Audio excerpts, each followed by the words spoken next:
안녕하세요. 에듀크레이터 숙세입니다. 반갑습니다. 네. 오늘은 지난 시간에 이어서, 수학이라는 것을 도대체 왜 공부해야 되는가, 거기에 대한 이야기를 제가 이제 두 번째 시간으로 한번 만들어 봤습니다. 오늘 드리고 싶은 말씀은, 지난번에도 한번 제가 소개해 드린 적이 있는데, 언락이라는 책에 나온 이야기예요. 이게 그냥 쓴 책이 아니고 정말 많은 연구 끝에 그리고 많은 실험 끝에 만들어진 책이기 때문에 여러분 진짜 한번 꼭 권해드린 책이거든요. 한번 꼭 보시고 여기 보면 결국 이런 얘기가 나와요. 뇌의 성장을 하기 위해서는 아이들이 어려운 문제를 풀어봐야 한다. 근데 이걸 절대 오해하시면 안 되는 게 초등학교 저학년 애들에게 이걸 하라는 얘기가 아니에요. 네. 중학교 이상의 친구들 얘기하는 거예요. 5학년 넘어서 그 친구들이 얘기를 하는 건데, 이 어려운 문제를 푼다는 게 어떤 거냐. 어려운 문제를 푼다는 거는 스스로를 막 극한으로 몰아붙이는 거죠. 내가 모르는 걸 어떻게 하려고 온갖 머리를 다 짜내는 거야. 이걸 다 짜내면서 틀렸어. 이게 아니었네. 실수했어. 그럼 이걸 좀 바로 잡아볼까? 그거를 계속 반복을 하면서 내 이해의 폭을 넓혀가는 거예요. 그런데 이렇게 할 수 있는 것도 굉장히 여러 가지가 있죠. 내가 혼자서 여행을 해서, 내가 잘못한 것들. 여행하다 보면 실수할 일이 한두 가지겠어요. 표를 잘못 살 수도 있고, 내가 숙소를 잘못 구할 수도 있고, 되게 여러 가지 변수들이 있잖아요. 기차표를 놓쳤다거나, 여러 가지. 그런 거를 통해서 내가 물론 얻을 수 있어요. 얻을 수 있는 힘이에요. 그런데, 그거는 너무 나이를 먹어야 되는 거야. 그리고 그런 상황이 될 수 있는 친구들도 있고 없는 친구들도 있기 때문에 누구나 다 이걸 할 수는 없지만 대부분의 친구들은 적어도 중학교까지는 학교를 다닌단 말이죠. 그럼 중학교까지 학교 다니는 것 중에 우리가 가장 어려움에 봉착할 수 있는 과목이 뭐예요? 이제 수학이죠. 수학에서 문제를 안 풀고 중학교를 졸업한 친구는 아무도 없죠. 네. 그 문제를 푸는 중에 뇌가 성장할 수 있다는 얘기를 하는 거죠. 네. 너무 쉬운 것만 하는 건 오히려 뇌의 성장을 막아요. 그걸 잘 구분하셔야 돼요. 어린 시절에 너무 얘가 아직 막 야물지도 않았는데 거기다 막 어려운 문제를 막 쑤셔넣어. 이건 아닌 거예요. 그런데 애가 5학년 이상이 되기 시작하면 뭐가 발달한다고 그랬죠?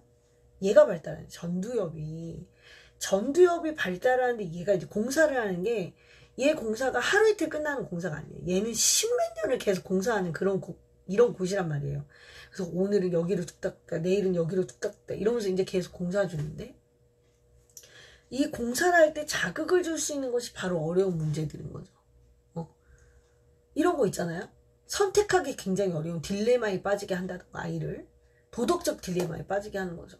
그러면 그 아이가 이렇게 할까? 저렇게 할까? 그것이 문제로다. 이런 고민을 하면서 얘가 성장을 하는 거야. 그런데 수학 문제는 풀 때마다 그런 고민하게 만든단 말이에요. 근데 쉬운 거 한 방에 답 딱 나와. 답은 나올 줄 몰라도 걔 뇌에는 아무 도움이 안 된다고. 근데 좀 진짜 이 도대체 어떻게 풀으라는 거야? 하고 진짜 막 머리 깨지게 하는 그런 문제들은 걔의 성장을 돕는다는 얘기죠. 난 근데 이 말 하기가 좀 두렵더라고. 왜냐면 또 막 최상위 수학, 최상위 사고력 수학 막 이런 거 막 밀어붙일까봐. 내가 그걸 풀으라는 얘기가 아니라, 어려운 문제가 애들 뇌에 도움이 된다고. 도움이 되는데, 너무 그것만 하면 또 안 됩니다. 네. 그건 꼭 주의해 주세요. 네. 그런 부분들이 있어요. 그래서 이 어려운 문제를 풀다가 보면 어느 순간에 머리가 커져서, 이제 뭘 좀 깨달을 것 같아. 알 것 같아. 이런 순간이 오거든요. 그러니까 정말 그런 시기가 됐을 때는 그런 어려운 문제를 통해서 아이의 뇌의 성장을 돕는 것이 도움이 된다. 이건 진짜 수학 문제에 관한 거예요. 네. 그 다음에 또 하나가 이제 뭐가 있냐면, 역사적으로 수학은 왕이 배우던 학문이에요. 이제 서양의 같은 경우에는 왜 수학을 왕이 배웠냐면, 특히 이제 기하학이라던가 이런 걸 배웠거든요. 근데 그 이유가 세금을 걷기 위해서 왕이 걸 배웠단 말이에요. 백성들의 땅의 면적을 제대로 구하고, 그 땅의 면적에서 수확해낼 수 있는 수확물의 양을 알아야 이들이 세금을 거뒀단 말이죠. 그죠? 그리고 동양에서도 그건 마찬가지였고요. 그리고 그 사람들이 어떤 천문의 흐름, 천문의 흐름, 뭐 비가 언제 올 것인가, 그런 것들에 대해서 생각을 할 수밖에 없었던 이유가 뭘 것 같아요. 그 이유가 그거죠. 내가 세금을 걷어야 돼. 근데 그때는 세금의 기준이 땅이었고, 땅에서 농작물을 수확하는데, 그 농작물이라는 게 1년 내내 재배를 해야 된단 말이죠. 그럼 1년에 언제 씨를 뿌리고, 언제 김을 메고, 언제 얘를 뭐 추수를 해야 되고, 이런 그 흐름을 알아야 될 거 아니에요. 그 흐름을 알려면 결국 뭐가 중요하겠어? 날씨가 중요하겠죠. 날씨를 알려면 달력이 필요한 거죠. 어느 때 제일 덥고 어느 때 비가 많이 오고 이거에 대한 데이터가 필요했을 거란 말이에요. 얘네들이 비가 너무 오랫동안 안 와. 그러면 흉작이 되겠죠. 비가 너무 오랫동안 안 오는데 걔네들한테 세금을 많이 거둘 수 있어요? 그러면 흉년이 올 것 같으면은 세금을 줄여준다든가 이런 것들이 있었던 거죠. 그래서 천문과 그 수학이 발달할 수밖에 없었던 거예요. 그리고 제후의 국가, 즉 황제의 국가 이외에 주변에 있는 제후 국가들은 그 왕의 비밀을 알아서는 안 됐던 거죠. 그래서 달력을 만들 수가 없었던 거고. 그래서 이 수학을 한다는 건 사실 권력인 거예요. 권력이었고, 내가 어떤 왕이 영토를 확장을 했어. 영토를 확장하면 다른 나라를 병합을 하잖아요. 그럼 다른 나라를 병합했는데 걔네들이 쓰는 돈하고 우리가 쓰는 돈이 달랐을 거죠. 원래 쓰던 돈이 달랐을 거 아니에요. 그리고 걔네들이 쓰는 단위하고 내가 쓰는 단위가 다르잖아요. 그럼 왕이 통치를 할 수 있어요, 없어요? 통치가 안 되잖아요. 이거를 다 하나로 통합을 했던 거예요. 그게 도량령 통일인 거예요. 그래서 뭐 길이를 미터법으로 다 통일을 한다던가, 킬로그램이라는 걸 가지고 무게를 다 통일한다던가, 그런 것들이 주는 왕의 절대성, 그런 것들이 있는 거죠. 그래서 여러분, 이게 그냥 이 수학이라는 게 어느 날 갑자기 그냥 더하기 빼기만 달랑 나타난 것이 아니에요.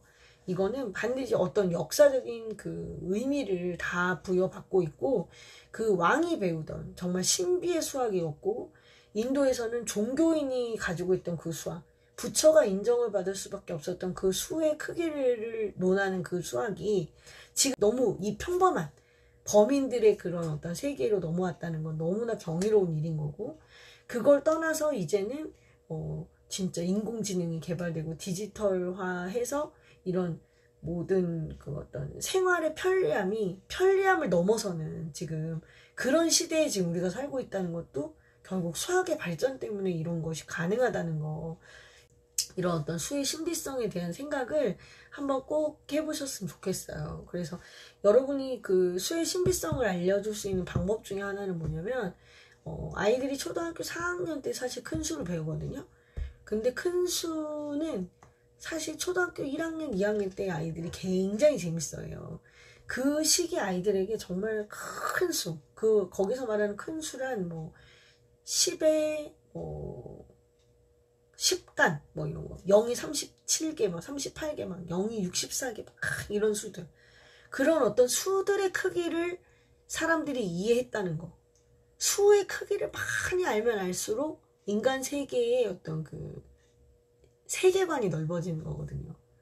내가 저 하늘의 별이 하나, 둘, 세 개인 거고, 저 하늘의 별의 끝에 우리 은하가 있고, 그 은하 끝에 다른 은하들이 있다는 거를 안다는 것 자체가 우리가 알고 있는 세계의 그 폭이 얼마나 커지냐는 얘기죠. 이거 역시 수학이 없으면 안 되는 거거든요. 아이들에게 물어보세요. 과학을 좋아해? 과학의 어떤 부분이 좋니? 엄마, 나는 저 멀리 있는 우주의 신비가 좋아요.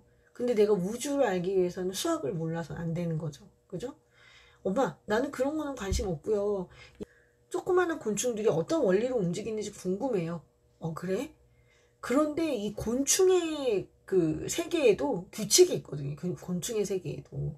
걔네들 사이에도 계급이 있고, 그 계급들 사이에 각자 할 일이 있으며, 걔네들이 한 살이 과정이라는 게 있죠. 이거 역시 수학이 없이는 설명이 안 되는 거예요. 그리고 우리가 곤충이다, 곤충이 아니다를 구분하잖아요. 그죠? 그런 걔네들의 어떤 특징들을 딱 묶어서, 공통적인 특징들을 묶어서 이런 어떤 각각의 곤충 하나하나를 모아놓고 얘네들은 곤충이야 라고 이름을 붙여준 거지. 그죠? 그 바퀴벌레 같이, 바퀴벌레를 만들어 벌레 하나한테 이름을 붙여주고 걔네들을 모아서 얘네들이 특징 중에 다리가 6개고 머리, 가슴, 배로 나눠져 있고 뭐 이런 애들을 우리가 곤충이라고 하자 해놓고 걔네들한테 곤충이라고 하는 거죠. 거미는 다리가 8개니까 너는 곤충이 아니야. 걔는 절지류로 따로 다리를 빼는 거죠. 이런 식으로 우리가 과학도 역시 마찬가지로 수학이 없이는 안 되는 거예요. 이렇게 분류하는 것 자체가 수학이라니까. 그리고 선생님, 저는요 국어하고 영어는 좋아하는데요, 저는 수학은 싫어해요. 국어, 영어, 수학이라고 그 학문이 분화된 것도 19세기 이후에요. 14세기, 15세기 이때는 학문이 분화도 그렇게 되어 있지 않았단 말이에요. 그때는 신학이다, 신학이 아니다 이런 식으로 분류가 됐던 거지. 그렇게 따지면 그렇게 학문이 세분화되어 있을 수 있었던 것도 수학이 발전했기 때문에 가능한 거거든요. 18세기에 뉴턴이 등장하면서 17세기 말에 이제 뉴턴이 영국 과학원의 어떤 그거였죠. 대빵이었죠. 그 시절에 정말 유명한 과학자들 되게 많았어요. 라이프니츠도 그 시절에 나왔죠. 맨델은 그거보다 이전이구나. 하여튼 유명한 과학자들이 이렇게 굵직굵직한 과학자들이 나왔고, 그들에 의해서 그들이 과학이면서 수학자이면서 천문학자이면서 그런 것들을 같이 해냈단 말이에요. 그 사람들이. 그런데 그렇게 하다 보니까 세계가 점점 우리가 알고 있던 세계에서 점점 더 많은 걸 알게 되고, 한 사람이 연구하는 폭이 너무 깊어질 수가 없다 보니까 학문이 분화가 된 거죠. 그 학문이 분화되기 시작하면 결국 수학이 발달한 이후에 학문이 분화가 됐거든요. 그게 19세기 이후에요. 불과 200년도 안 됐다는 얘기죠. 지금 우리가 그 아이들이 하고 있는 단어들 속에 수학이 있었기 때문에 가능한 것들이 너무나 많다는 얘기죠. 네. 수학이 제대로 다뤄져 있지 않던 그 시절이 바로 그 중세시대예요. 중세시대에는 종교와 종교가 아닌 것밖에 없었죠. 여러분이 그 시절에 대해서 아이들에게 얘기하고 싶잖아요. 그럼 딱 뭐를 읽어주시면 되냐면 비룡소나 아니면 시공주냐 상관없어요. 왕자와 거지 하나 딱 읽어주시면 돼요. 왕자와 거지를 읽어보면 거기 안에 그 중세시대의 그 미개함이 다 드러나 있어요. 뭐 사람이 마녀로 몰리는 게 그냥 순식간이에요. 논리적이고 뭐가 없어요. 그냥 그 사람이 지나가던 행인이 죽은 사람 옆에 있었다는 이유만으로 마녀로 몰리던 그런 시기. 전혀 논리적이지 않던 그런 시기죠. 논리가 발달했다는 건 이성이 발달했다는 거야. 이성에 대한 얘기는 언제 이후로? 16세기 이후에. 종교혁명 이후에 등장한 얘기거든요. 이성이란 얘기가 나오면서 수학이라는 것이 발달하기 시작해요. 그 출발이 데카르트고.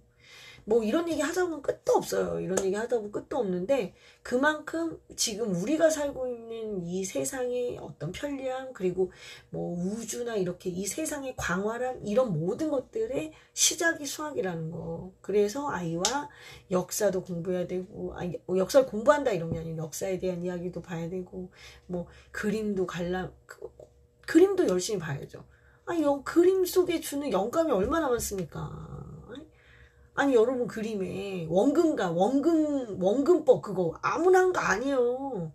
레오나르도 다빈치 이후에 원근법이 있었어요. 근데 그 원근법이라는 것도 결국 뭐예요? 그 수학적인 원리죠. 소실점을 찾아가는 건데 이렇게. 이런 모든 것들이 다 수학이랑 연결돼 있고, 아니 그 레오나르도 다빈치 맨날 이러고 서 있는 거 있잖아. 그 인체 비율로 황금비. 이런 얘기가 괜히 나온 것이 아니다.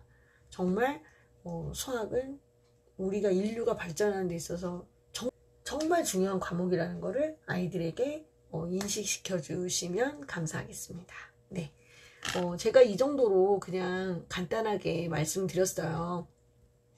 근데 앞으로 살면서 이제 수학이라는 것이 왜 우리에게 꼭 필요한 건지, 이거는 정말 한순간에 어떤 이야기를 듣고 이해하는 것이 아니라 정말 아이랑 돌아다니면서 어머 이거에도 수학이 있었네? 어머 이거에도 수학이 있었네? 하고 깨닫는 그런 순간순간의 경험을 같이 만들어 주신다면 아이들이 수학이라는 것이 정말 필요한 거구나, 이제 그런 영감을 받을 수 있을 거라고 생각합니다. 네, 오늘 영상은 이것으로 마치겠습니다. 안녕, 수고하셨어요.